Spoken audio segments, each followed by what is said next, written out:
What in the... Why, wait, why is the plants red? Why are all the trees red? A while back, I ended up getting this camera off, I believe, eBay. It was in a box with a few other cameras. Picked it up for like 20 bucks. I attached a bunch of stuff like this Fujinon TV Z lens, a battery pack, improvised handle and battery pack holder, and got myself a SoundBeast audio video recorder to use as both a screen and a recording device. I was able to just hook up a NVMe SSD directly via USB on the side, and then most of this is held together by tape. It's actually a pretty simple setup. The biggest issue with this was the sensor in here is so sensitive that I thought, I'll throw on a variable ND filter and that should fix all of my big problems. Well, while I was out testing this, the first time I actually went out to use it, something kind of weird happened. All of the trees, all of the grass, all of the foliage was red. It made no sense to me because I thought maybe I dropped the camera or I damaged it in some way, shape, or form. But when I backed off the variable ND filter, I realized that I could see all of the colors normally, but I had to drop out all the way down to F16 on here.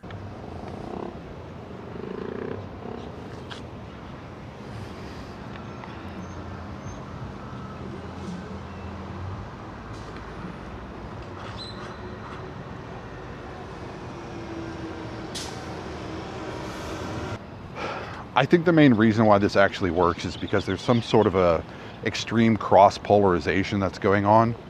Near infrared light is getting through and it's blocking out all the visible spectrum. Well, blocking out a lot of the visible spectrum, which is giving you more sensitivity in the infrared and less sensitivity in the visible.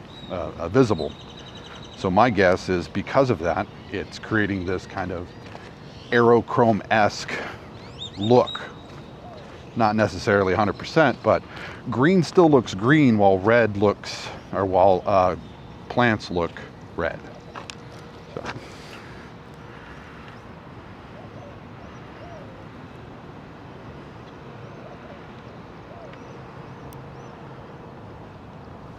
So.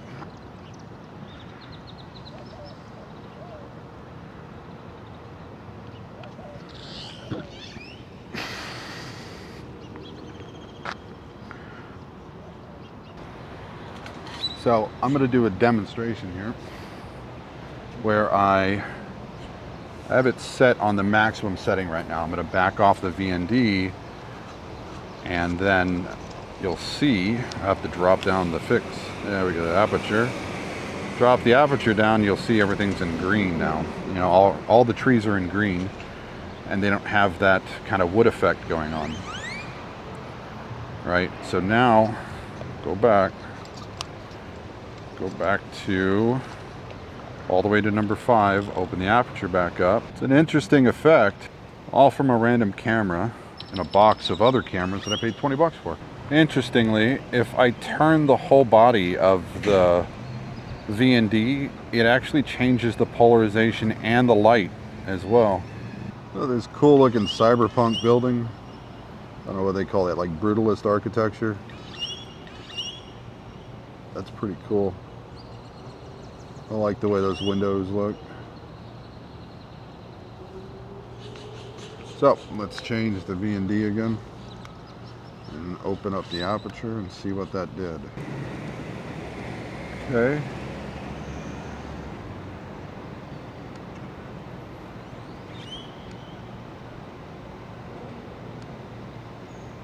So presetting my white balance. Looks like it gives me the most. Auto does a pretty good job as well. Then of course, if I change to where it's setting, it also changes it through some sort of, I'm guessing, polarization.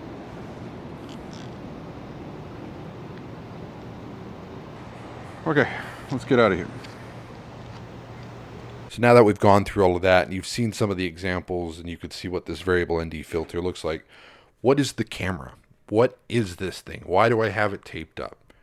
Well, it is HVC20 by Hitachi. This thing's actually kind of interesting because of all of the different connections it has. The way I have it connected to the SoundBeast is via S-Video. you can usually you can actually get an RCA adapter and adapt out from this to normal RCA, but I found out that I could just use one cable instead of having one cable going into two, so it made it a little bit lighter, or at least less cables to get snagged on stuff. I made this handle with a hole straight through the center so I can run the cables that I need to the front easier. So we have power and we have the S-video cable coming in. This is an NVMe SSD inside of a little housing. It just goes straight into there. You can use a normal USB thumb drive or whatever. I had been using that, but it stuck so far out that I was worried it was going to snap it off. This isn't much better, but I happen to have this from a different project, so I just slapped it on there. It's not necessary. It's overkill. No reason to use it other than it was just already there. The battery pack controls powers both the SoundBeast and the camera. I have it just plugged into the pins after I figured out what the voltage was, what pins were voltage, what pins were ground. The manual still exists online, and it gives the pinouts for all of these pin connections, so it was quite easy to figure this out. I didn't actually have to do any probing around or testing. So it's a pretty fun camera. It was cheap. Some of them are sold for a very high price. Sometimes I see them for as low as 20 or 30 bucks. So you just kind of got to keep an eye out if this is something you're interested in.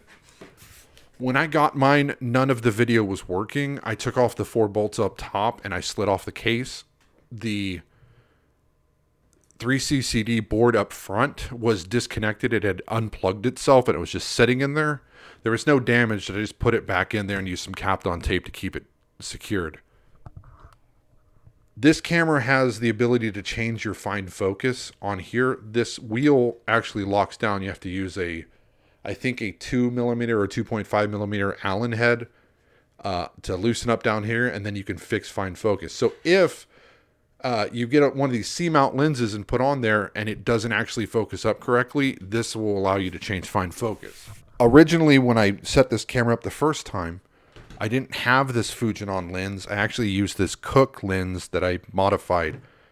It's a bit of a lens stack. So this is a Taylor & Hobbs Cook Cinema lens. It's a 25mm or a 1-inch f3.5. It's fixed focus. So this ability to change the focus on the camera is great because then I can set up the focus and just leave it and forget it. This stack has the same model, newer True Color variable ND. That's for the as just like the larger one. I just got the same thing, basically just smaller, and then I put a Moment anamorphic cell phone adapter inside. I don't know if you can see that. It's a 1.3x or 1.33x anamorphic, so you can take the 4:3 aspect ratio on this and turn it into 16:9. I'll show some footage here on the screen. I was just doing some testing with it. I haven't fully, integrated it or tried to use it all. I haven't used this camera very much. It was just something I was messing with. This Fujinon lens is parfocal, and it does from 10mm all the way to 140mm, f1.7 all the way to f16. The front thread is a 72mm. I had a 77mm variable ND that I stuck on the front of it. So it's just got a thread adapter up front. It's kind of crazy to see how this camera is capable of taking near infrared light and almost making it aerochrome-like. It's not really aerochrome. I didn't have to filter it like they did back in the day, which I think they had to use a yellow filter to be able to get that pretty aerochrome that everybody likes. And I know there are digital alternatives nowadays that you can get away with that are far better than this setup. But, total, I think I paid $40 for the lens, $20 for the camera, some improvised odds and ends that I 3D printed, some tape, like my light shield to try to block out all the lights, just paper that's been taped on. It's not like it's anything professional here. This whole setup was dirt cheap, and most of the other odds and ends I already had, like the SoundBeast, and that's probably the most expensive component on here. I don't know what one of these SoundBeast 2.0 costs, but that would be the most expensive thing on here. The rest of this camera is dirt cheap, and you can get cheaper options to be able to record video off of it. You don't need S-video out. It's not necessary. It's just what I already had lying around, so I did it. I had a completely different video plan for this week, but due to some technical difficulties, I ended up having to push it back until maybe next week or the week after. I enjoy infrared photography. It's one of my favorite things. And to find out that this little cheap camera ended up being infrared sensitive on its own really was a pleasant surprise. Hopefully the next video will be of some infrared film that I've never heard of or used or tested before. So I'm going to do a test video on that and show you what it can do. The film is readily available. You can get new stock from my understanding, and it's fairly cheap. So if you're interested in that, go ahead and get subscribed, hit that like button, do all the YouTube stuff, leave a comment. Would you use a camera like this? Would this be something that you'd mess with, Or are you more into high definition or even ultra high definition with 4K and all of that? I don't know. It's an interesting project, but if you've watched this long, YouTube thinks you like my content. So click the link on the screen. And as always, until next time.